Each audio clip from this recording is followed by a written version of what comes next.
नमस्कार दोस्तों, स्वागत है आपका और आपके साथ मैं हूँ आशिमा त्यागी। दोस्तों, दुनिया एक बार फिर उस मोड़ पर खड़ी है जहां एक गलत फैसला पूरी मानवता को भारी पड़ सकता है। डोनाल्ड ट्रंप की धमकी ईरान को पत्थर के दौर में भेज देंगे सिर्फ एक बयान नहीं था।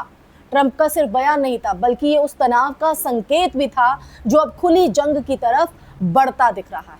और इसी के जवाब में ईरान ने जो रुख अपनाया है, उसने हालातों को और विस्फोटक बना दिया है। रिपोर्ट्स के मुताबिक ईरान ने तेल अवीव की दिशा में मिसाइलें दागने का दावा किया है, और जो सीधे सीधे इजराइल को चुनौती देने जैसा है।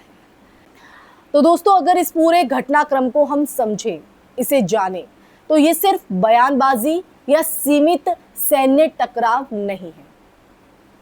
ये उस लंबे भू राजनीतिक संघर्ष का हिस्सा है जिसमें अमेरिका, इजराइल और ईरान दशकों से आमने सामने है। ट्रंप का ये जो बयान है, उस अमेरिकी रणनीति का हिस्सा माना जा सकता है जिसमें डर के जरिए नियंत्रण की जो नीति है वो अपनाई जाती है। लेकिन सवाल ये है कि क्या आज का ईरान वही है जो 2000 के दशक की शुरुआत में था? जवाब है नहीं, नो।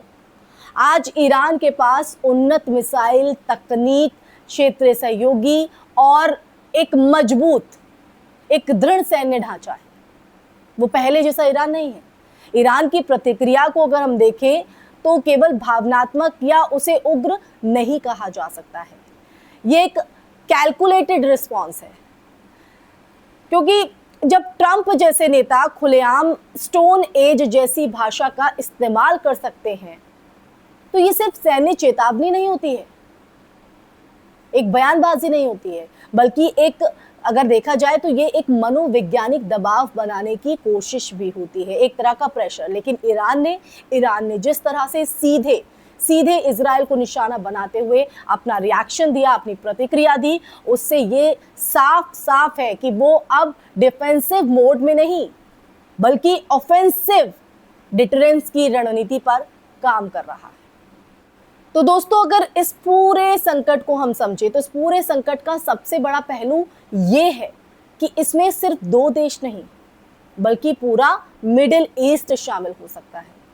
अगर ईरान और इजराइल के बीच सीधी जंग बढ़ती है, तो इसमें लेबनान का हिजबुल्ला, यमन के हूती और यहाँ तक कि खाड़ी देश भी खिंच सकते हैं। और इसका जो असर है, इसका असर सिर्फ युद्ध क्षेत्र तक सीमित नहीं रहेगा, बल्कि वैश्विक तेल बाजार, व्यापार और आम लोगों की जिंदगी पर भी पड़ेगा। और खासकर भारत जैसे देशों के लिए जो तेल आयात पर डिपेंडेंट है, निर्भर है, ये स्थिति आर्थिक झटका जो है वो बन सकती है। अब बात करते हैं उस मिसाइल हमले की जो रिपोर्ट में सामने आया है। अगर वाकई ईरान ने तेल अवीव की ओर मिसाइलें दागी हैं, तो ये एक सिंबॉलिक स्ट्राइक भी हो सकती है, जिसका मकसद ये दिखाना है कि ईरान सिर्फ बयान नहीं देता है, बल्कि जवाब देने की क्षमता भी रखता है। हालांकि इन हमलों की अगर स्वतंत्र पुष्टि की हम बात करें, तो इन हमलों की स्वतंत्र पुष्टि अभी तक पूरी तरह से नहीं हुई है। लेकिन इस तरह की जो खबरें हैं, वो खबरें भी माहौल को और ज्यादा तनावपूर्ण जो है बना देती है। अब देखिए, एक और अहम पहलू है अमेरिका की भूमिका। ट्रंप का सख्त बयान ये दर्शाता है कि अमेरिका अभी भी खुद को इस क्षेत्र का अल्टीमेट पावर ब्रोकर मानता है। लेकिन हाल ही के सालों में खासकर अफगानिस्तान और इराक के अनुभवों के बाद अमेरिका के लिए सीधे युद्ध में कूदना आसान फैसला नहीं है, बिल्कुल भी इजी नहीं है।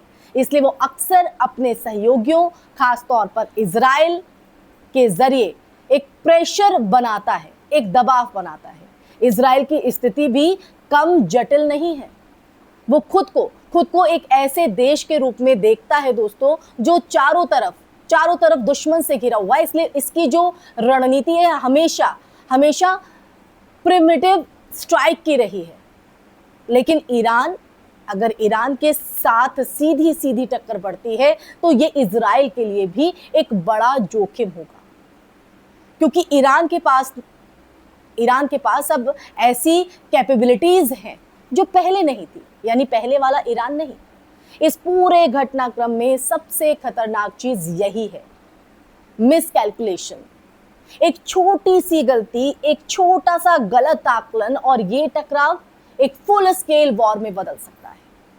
क्योंकि ईरान पहले जैसा नहीं रहा, और आज के समय में जब दुनिया पहले ही आर्थिक अस्थिरता और राजनीतिक तनाव से जूझ रही है, एक और बड़ा युद्ध वैश्विक संकट को गहरा सकता है, गहरा कर सकता है। तो दोस्तों, आज इसी स्थिति को हमें समझने की जरूरत है। इसीलिए ये जो मुद्दा है हम आपके बीच लेकर आए, पूरी सच्चाई के साथ ये जानकारी हमने आपको दी है।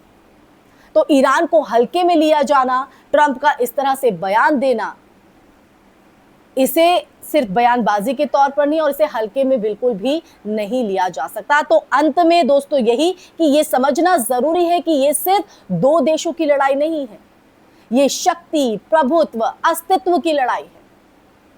और जहां हर पक्ष खुद को सही मानता है, लेकिन इतिहास गवाह है कि ऐसी लड़ाइयों में जीत किसी की नहीं होती, सिर्फ नुकसान होता है, सिर्फ हानि होती है, और सबसे ज्यादा आम लोगों का। तो आज सवाल ये नहीं है कि मिसाइल किसने पहले दागी या धमकी किसने दी है।